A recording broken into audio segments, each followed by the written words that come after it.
China merece nuestra gratitud y respeto. La Organización Mundial de la Salud debería avergonzarse. Se ha convertido en la portavoz de China. No puedo elogiar lo suficiente a China. ¿Elogiar a China por su supuesta transparencia? No lo creo.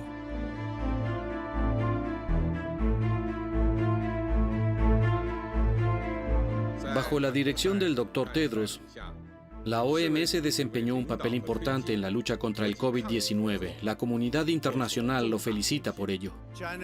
Los encubrimientos de China en Wuhan solo han logrado propagar la enfermedad por todo el mundo. China y Estados Unidos ganarían si colaboraran y ambos perderían una confrontación. Desafortunadamente, un virus político también se está extendiendo en los Estados Unidos, haciendo que China siempre quede mal parada.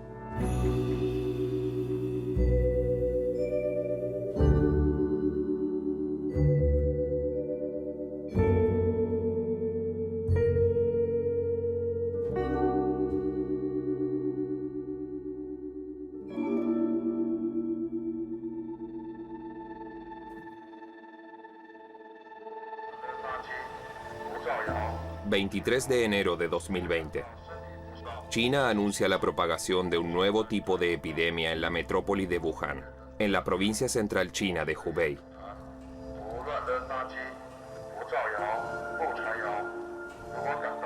Las autoridades chinas imponen un toque de queda que afecta a muchos millones de personas. Son los primeros de un enorme fenómeno que en las próximas semanas se extenderá por todos los continentes. Sin embargo, el mismo día en Ginebra, el director general de la Organización Mundial de la Salud exhorta a mantener la calma. No se vuelvan locos. China se enfrenta a una emergencia, pero aún no se trata de una emergencia sanitaria internacional. En el transcurso de varias semanas, los informes de China se vuelven cada día más preocupantes. Los primeros casos parecen haber aparecido en Wuhan a fines de 2019, cerca de un mercado que vende animales salvajes vivos. Aquí se sospecha que un nuevo tipo de coronavirus se pasó de los animales a los humanos, cobrándose las primeras víctimas. Los médicos que atienden a los primeros contagiados en un hospital de la ciudad y quieren advertir a las autoridades son detenidos por difundir rumores. Es la época del Año Nuevo chino, la principal temporada festiva del año. El régimen de Pekín no necesita malas noticias ahora.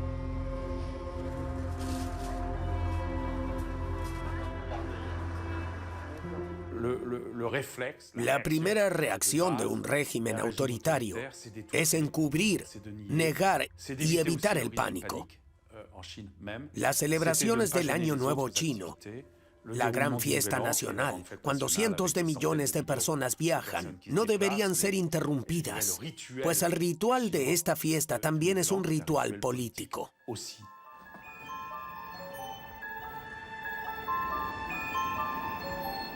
Pocos días después, el 27 de enero, las calles de la capital china están vacías. El director general de la OMS es recibido oficialmente por el presidente chino. Los dos hombres explican que la situación está bajo control. Personalmente me aseguré de que se tomaran medidas para controlar la epidemia. Nuestras decisiones políticas contribuirán a vencer esta epidemia. Eso es muy importante y nos alegramos por ello. Su posición política es un elemento muy importante, al igual que su posición personal que acompañamos. 48 horas después, la delegación de la OMS está de regreso en Ginebra, la sede de la organización. La aparición del virus ha sido confirmada por unos 15 países. En Asia y Europa se extiende la preocupación. Y también las críticas al director general de la OMS, que todavía no ve ninguna emergencia sanitaria de importancia internacional. China reconoció muy rápidamente la epidemia. aisló el virus y secuenció el genoma. China también informó muy rápidamente a la OMS y al mundo. Eso es impresionante. Además, China ha hecho todo lo posible para ser transparente y apoyar a otros países. En cierto modo, China ha establecido nuevos estándares para hacer frente a las epidemias. Esto no es una exageración.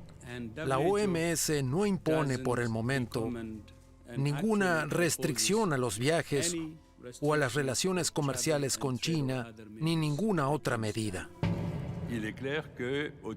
Es evidente que al principio la OMS dudó y cometió errores. China informó a la OMS demasiado tarde y la OMS esperó demasiado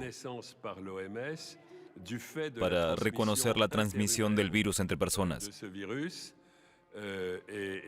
Eso sin dudas causó daños, porque en ese entonces, una semana o 10 días, ya era una considerable pérdida de tiempo. Inicialmente los chinos ocultaron información durante 2 o 3 semanas. Sin embargo, en algún momento eso ya no fue posible.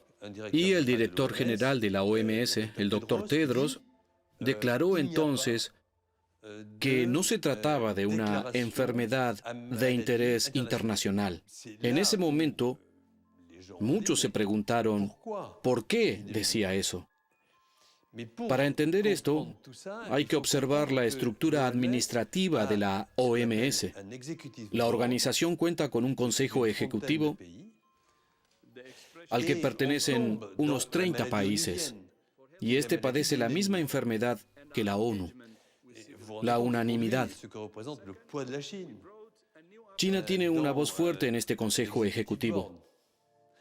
Ahora pregúntese si el embajador chino, que representa a su país, estaría dispuesto a aceptar una declaración de este tipo y decir: sí, todo esto viene de nosotros y con ello vamos a causar una epidemia en todo el mundo.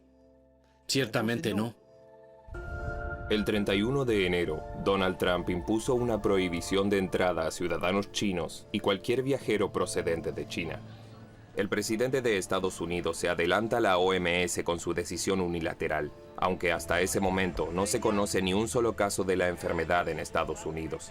Esta decisión es también el inicio de una larga serie de ataques verbales contra Pekín y la OMS, a los que ahora Trump hace referencia en cada uno de sus discursos. Estamos muy descontentos con China. Hace poco firmamos un importante acuerdo comercial y ahora nos sobreviene esta plaga de China. Podrían haberla detenido. China tiene grandes capacidades en ciencia y otros campos.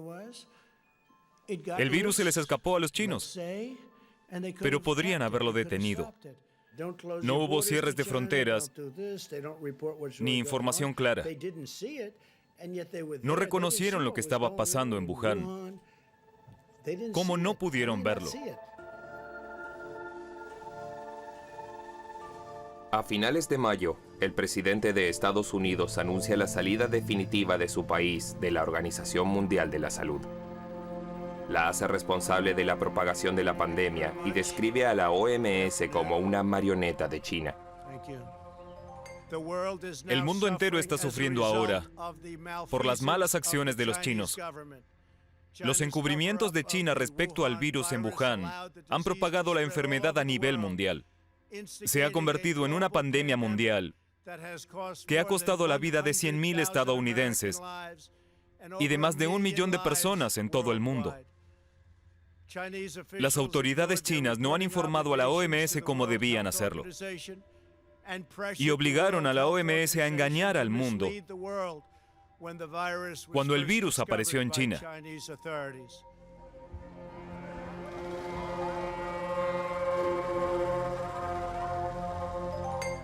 Estados Unidos sigue condenando a China y a la OMS sin motivo alguno. De este modo, quieren distraer la opinión pública estadounidense de su propia incapacidad para lidiar con el virus. Eso es inmoral y profundamente decepcionante.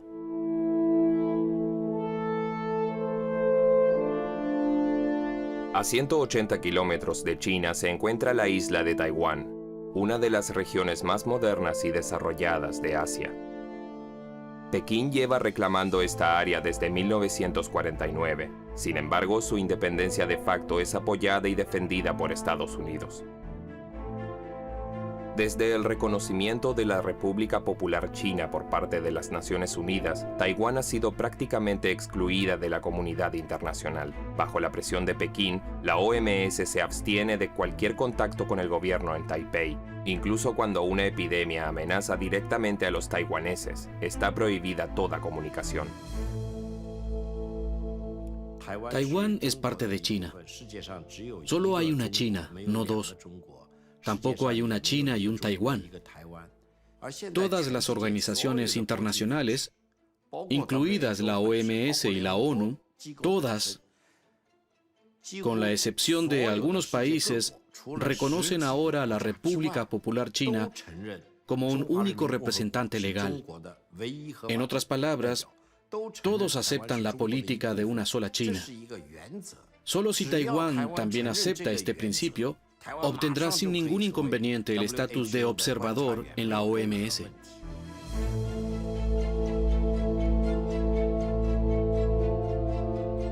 Sin embargo, paradójicamente, la exclusión de Taiwán lo salvó de lo peor. La nación insular se valía por sí misma y tuvo que desarrollar sus propios sistemas y procedimientos de alarma. Ya en diciembre de 2019, cuando la OMS no había recibido información de China, el gobierno taiwanés ordenó medidas de protección para la población. A pesar de su proximidad a China, Taiwán, uno de los primeros países afectados, ni siquiera ha registrado 10 muertes desde que comenzó la pandemia.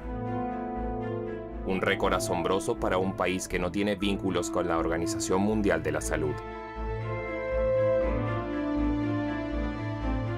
A mediados de abril, una periodista de Hong Kong entrevistó a un miembro del comité directivo de la OMS sobre la situación de Taiwán. ¿Considera la OMS el ingreso de Taiwán?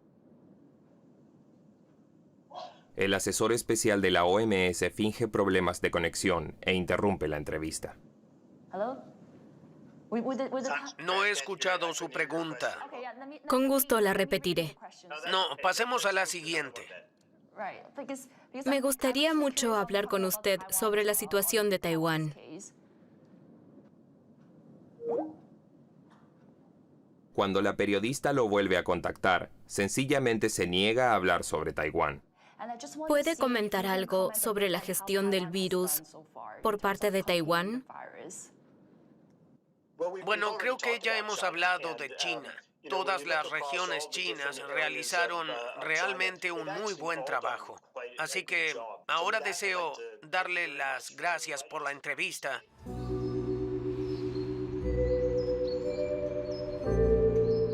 Una vergüenza para la OMS. Precisamente el país que no tiene vínculos con la organización es el que mejor desafía al virus. Mientras que la propia OMS se ha convertido en el juguete de las tensiones geopolíticas entre China y Estados Unidos. Aunque sus padres fundadores querían dejar a la OMS al margen de conflictos internacionales. El 24 de julio de 1948, tras finalizar la Segunda Guerra Mundial y tras la fundación de la ONU, se reunieron en Ginebra representantes de 55 naciones para fundar la Organización Mundial de la Salud. Se aliviará el sufrimiento de millones de personas en muchos países y se salvarán muchas vidas.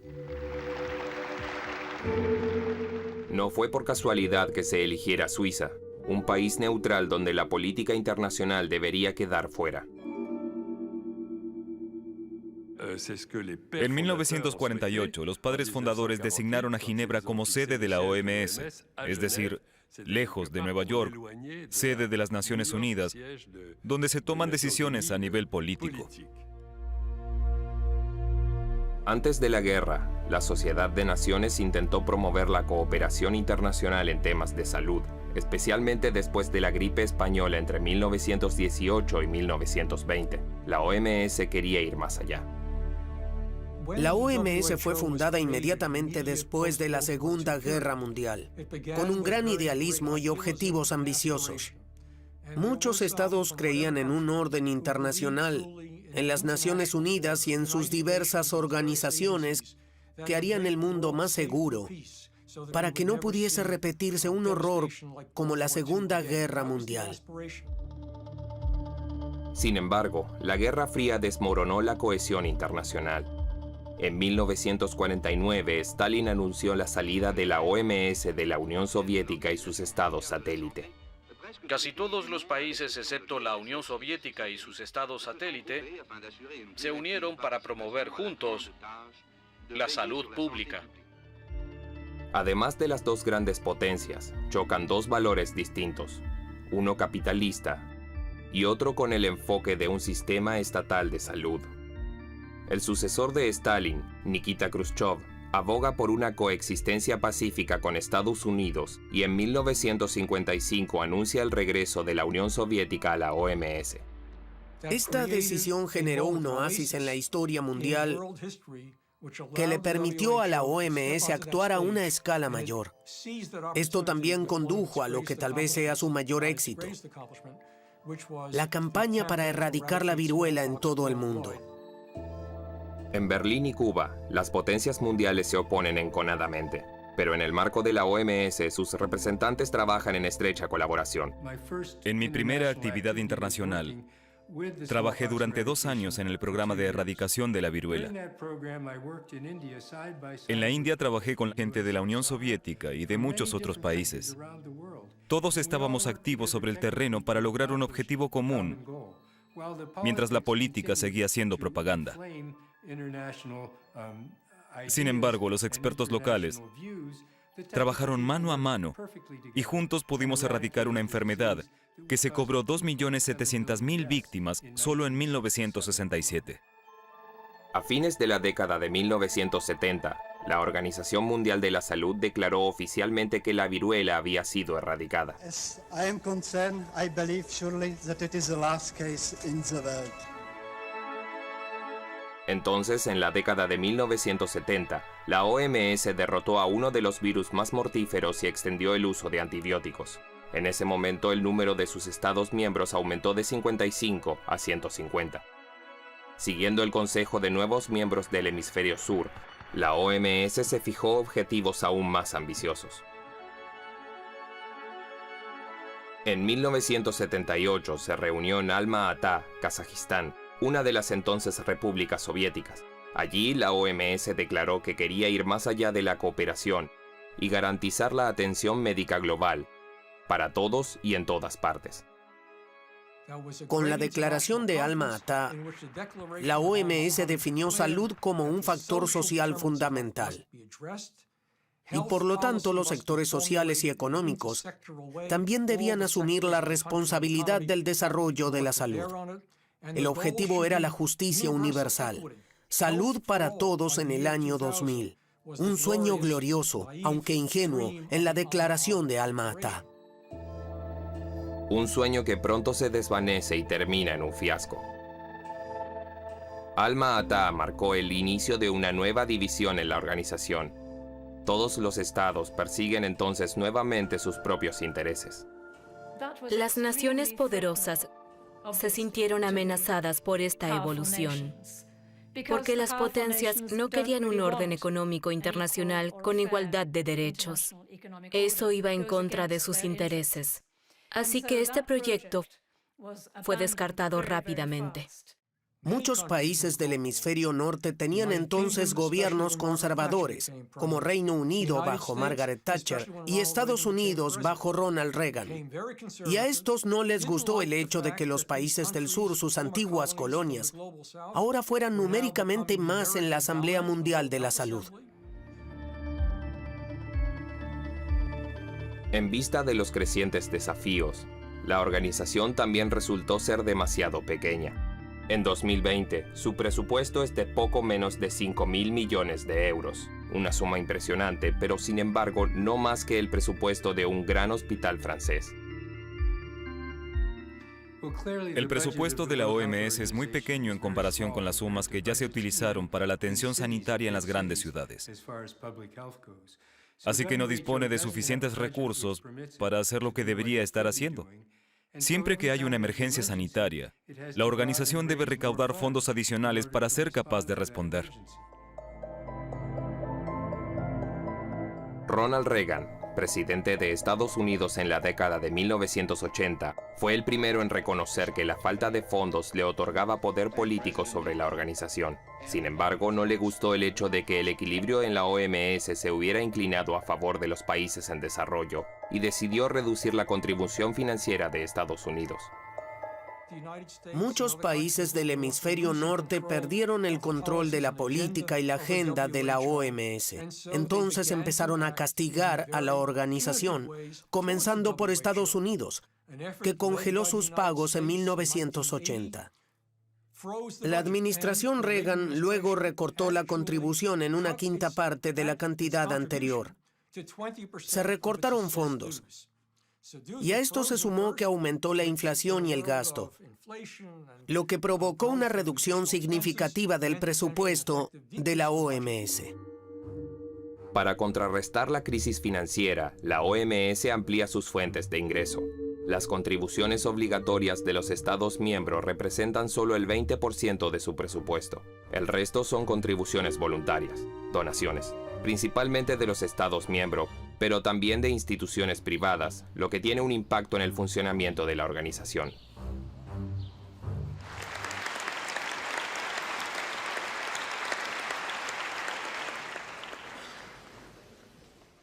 Cuando fundamos Microsoft, hace 30 años, teníamos una visión, una computadora para todos.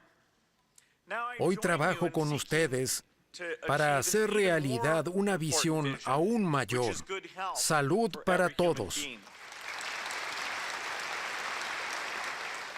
El segundo donante más importante de la OMS es la Fundación Bill y Melinda Gates. Así que Bill Gates puede decir: me alegra seguir dando dinero, pero quiero que se use para las vacunas contra la polio. De modo que el director general de la OMS recibe dinero para la organización con la condición de que lleve a cabo tal o cual programa. Y eso no debería ser así. Para satisfacer a los donantes, la OMS organiza campañas de información a gran escala sobre salud sexual y contra el tabaquismo. Sin embargo, la organización no tiene nada para contrarrestar la amenaza de epidemias esporádicas. Y el mundo está cambiando. El ascenso de China le otorga a la globalización una nueva dimensión. El país más poblado del mundo avanza a una velocidad sin precedentes en los tiempos modernos. La nación rural se convierte en una potencia económica moderna. Un desarrollo que también promueve la propagación de virus, por ejemplo, al venderse animales vivos en los mercados de las grandes ciudades. A finales de 2002, un virus pasó de animales a humanos en la ciudad de Foshan, al sur de China. Desencadena una enfermedad respiratoria desconocida hasta ese momento, que se extiende silenciosamente por todo el país. Fue solo cuando comenzaron a aparecer las primeras víctimas en Hong Kong que el mundo se enteró de este nuevo virus. Cada vez más personas en todo el mundo se ven afectadas por la enfermedad que ahora se conoce como SARS. Sin embargo, China sigue negando su existencia. Decían que no se trataba de nada grave, que era solo una infección, que la habían detenido y que ya no se estaba propagando. Sin embargo, la OMS siguió recopilando información a medida que se propagaba la enfermedad. A continuación, la directora general de la OMS mostró valor al declarar públicamente que China, al ocultar información importante, estaba poniendo en peligro al mundo entero. Gro Harlem Brundtland, la entonces directora general de la OMS, comisiona a su epidemiólogo jefe, David Heyman, para dar la alarma.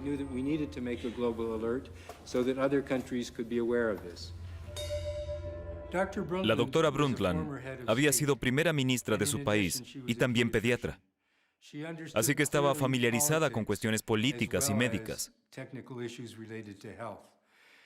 Y estaba mucho más dispuesta a asumir una posición política clara que otros directores generales. Ella tenía un gran liderazgo y no esperó a la aprobación de los Estados miembros para tomar acción. Hizo lo que tenía que hacer. Y entonces consiguió que los Estados respaldasen su decisión. En ese momento la OMS asumió un claro papel de liderazgo y fue extremadamente eficaz a pesar de la reacia cooperación de China. El régimen estaba molesto, ofendido, y la OMS y el mundo aún lo sienten hoy día.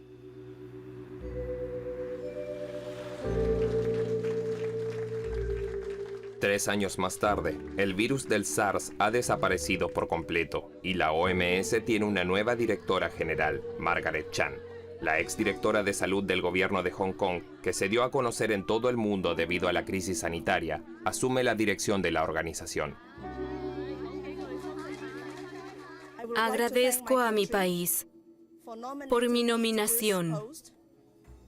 También quiero agradecer a las administraciones especiales de Hong Kong y Macao, junto al gobierno central chino, que siempre me han apoyado durante la campaña electoral de 3 meses. Con esto, Pekín hace de la OMS la máxima prioridad de su estrategia internacional. La nueva directora general dispone de una herramienta extremadamente poderosa a la que puede recurrir para fortalecer su independencia. El denominado Reglamento Sanitario Internacional, cuya enmienda acordaron los Estados miembros de la OMS en 2005.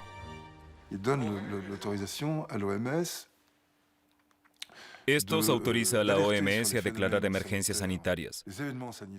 Y los estados están obligados a informar sobre ciertos acontecimientos a la OMS. Si no lo hacen, o si lo hacen demasiado tarde, la organización puede hacer que los estados involucrados rindan cuentas públicamente. Sin embargo, la OMS es parte del sistema de la ONU, donde se aplica el principio de no injerencia en los asuntos internos de un Estado. Por un lado, debería controlar e intervenir en los asuntos políticos de los Estados en caso de una epidemia. Por otro lado, está estrictamente prohibido hacerlo. En la Organización Mundial del Comercio, esto funciona así. Si un Estado miembro no se adhiere a las reglas vigentes, el secretario general y los demás estados le piden rendir cuentas inmediatamente. Si el país continúa sin querer aceptar las directrices, puede abandonar la OMC. Sin embargo, esto tiene graves consecuencias para el país en cuestión. En la economía, en el capitalismo y en el comercio, esto funciona, pero no en el área de la salud humana. Y eso es dramático. Desde hace más de 40 años, la OMS, como muchas otras instituciones que sirven al interés público, ha sido continuamente debilitada, de manera muy específica y consciente. Algunos países no quieren una OMS fuerte. Solo debería actuar en interés del mercado de la salud, que vale billones de dólares.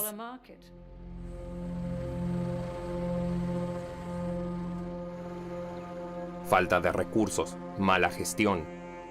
La OMS sufre grandes deficiencias que en 2014 tienen consecuencias dramáticas en África Occidental. El virus del ébola se propaga en Liberia, Sierra Leona y Guinea. Los colaboradores de Médicos Sin Fronteras sobre el terreno observan el dramático aumento de contagios. Sin embargo, la política internacional guarda silencio. En marzo, los médicos dan la voz de alarma. Nos enfrentamos a una nueva epidemia cuya dimensión en el mundo nunca antes ha sido vista. Sin embargo, unos días después, la OMS declara que no se trata de una emergencia sanitaria de interés internacional. La OMS no emite restricciones comerciales o de viaje. Esto no tendría sentido para la salud pública.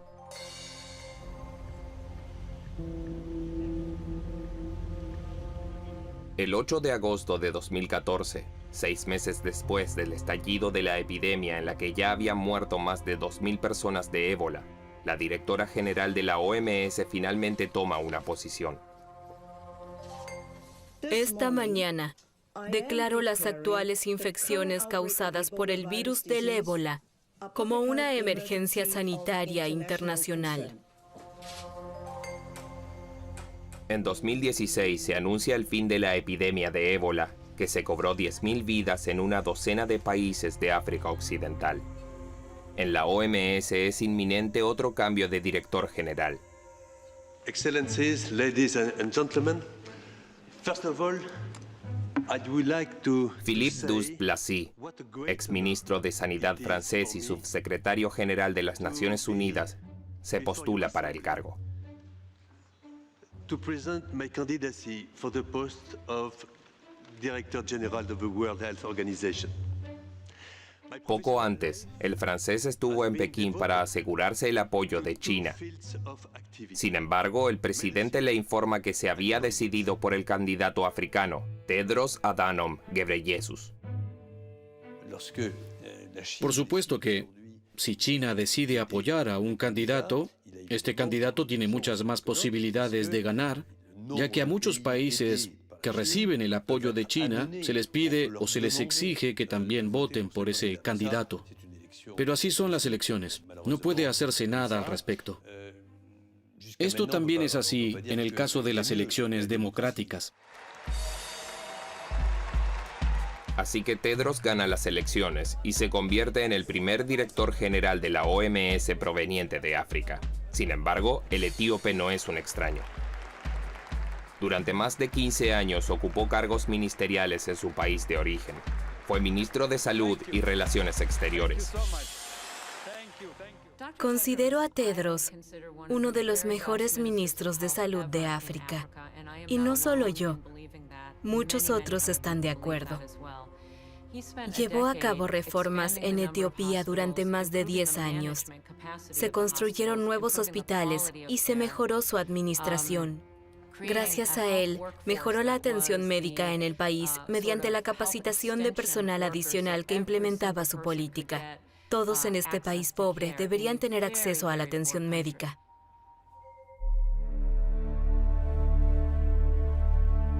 Sin embargo, esa es solo una verdad a media sobre el nuevo director general de la OMS. Durante más de 15 años, como ministro, formó parte del régimen autoritario etíope, responsable de la muerte de cientos de miembros de la oposición política. Como ministro de Salud, mantuvo ocultas algunas epidemias que azotaron a su país para no disuadir a los inversores extranjeros. Este director general fue elegido por una coalición de países del sur y de África impulsados por China, con el claro objetivo de acabar con la supremacía de Occidente en esta importante agencia especial de la ONU. Paradójicamente, la OMS sigue siendo financiada en gran medida por los países occidentales, que ya no tienen influencia en las decisiones políticas de la Asamblea Mundial de la Salud. En la cumbre de las organizaciones internacionales, los candidatos europeos y estadounidenses ya sienten los efectos de la estrategia china. Pekín presiona para colocar a sus candidatos preferidos. Estos provienen ya sea de países amigos, como Tedros, o directamente del régimen chino en Pekín.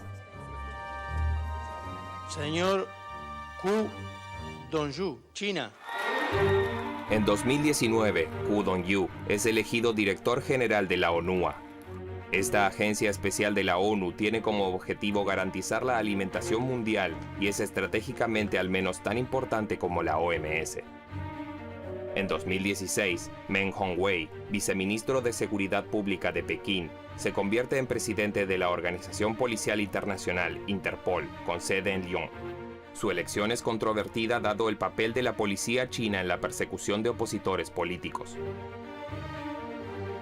En 2018 desaparece Meng Hongwei. Las autoridades chinas lo arrestan y lo acusan de corrupción. La Interpol se entera de ello recién después. Representantes del gobierno chino se encuentran en la actualidad en la dirección de la Organización de Aviación Civil Internacional, la Organización de las Naciones Unidas para el Desarrollo Industrial y la Unión Internacional de Telecomunicaciones, que es fundamental en el desarrollo de la tecnología 5G. El Departamento de Asuntos Económicos y Sociales de las Naciones Unidas también está dirigido por un chino, y el país está desempeñando un papel cada vez más importante en la Comisión de Derechos Humanos de la ONU, también con sede en Ginebra. La población de China representa en la actualidad más de una quinta parte de la población mundial. En economía, en la industria manufacturera y en comercio, el país es el número 1 o 2 en el mundo. Cada vez más chinos ocupan puestos directivos importantes en grandes organizaciones internacionales. China avanza y ya no se le puede detener. Por lo tanto, el régimen no aceptará que el país y la población sean insultados, ofendidos o discriminados. Es inaceptable que China sea atacada verbalmente y se difundan noticias falsas. China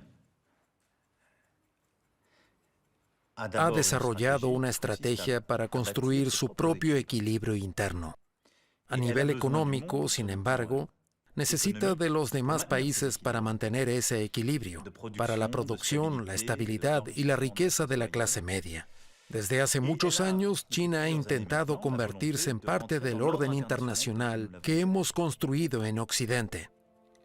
Para nosotros surge ahora la pregunta, ¿China cambiará para adaptarse a los valores universales que han mantenido este orden durante más de 70 años y garantizar su estabilidad? ¿O más bien, querrá China cambiar este orden?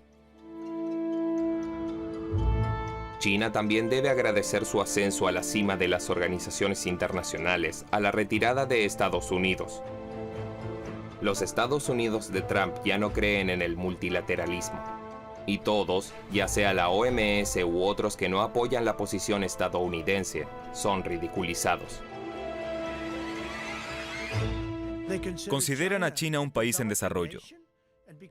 Y es por eso que China se beneficia enormemente de Estados Unidos. ¿Por qué esto sigue siendo así? Definitivamente veremos esto más de cerca. Hay problemas en el comercio mundial y en la salud mundial. Y no sé cuáles son peores, pero aclararemos esto. Estados Unidos, que ocupa un papel de liderazgo en la ONU, se ha retirado de numerosas organizaciones internacionales importantes, del Consejo de Derechos Humanos de la ONU y de la UNESCO, así como del Acuerdo Nuclear con Irán y el Acuerdo de París sobre protección climática. Por un lado está China, que actúa en el marco de las Naciones Unidas, no para promover nuevos programas o campañas, sino para legitimarse y ponerse a la defensiva, con el fin de prevenir básicamente todo aquello que pueda afectar a sus propios intereses, especialmente los que están directamente relacionados. Esto no es nuevo, otros países hacen lo mismo, pero dado el tamaño de China y la naturaleza a veces desacertada de sus intereses, esto es más grave. Por otro lado está Estados Unidos, que actúa según el lema, no nos gusta cómo funciona este instrumento, así que destruyámoslo. La OMS se ha convertido en el juguete de China y Estados Unidos. Al mismo tiempo, fue atacada por muchos durante la peor pandemia de nuestro siglo. Gran parte de la población mundial ha tenido que soportar cuarentenas y restricciones. Dominó el miedo, la furia y luego la esperanza. ¿Qué podría haber hecho mejor la OMS? Esa sigue siendo una de las grandes preguntas sin respuesta. La historia ha demostrado que siempre se busca a alguien a quien culpar durante una pandemia importante. Eso siempre ha sido así. El mundo necesita un culpable. Vivimos actualmente en una época cada vez más determinada por el espíritu maligno del pensamiento nacionalista. Por eso tiene sentido buscar la culpa en una organización internacional que está por encima de todo. Eso es más sencillo que culpar a un colega poderoso porque entonces siempre hay que cuestionarse. Sin embargo, creo que eso es profundamente injusto. Lamentablemente, el multilateralismo hoy, en el siglo XXI, está en peligro. Cada país mira primero por sus propios intereses.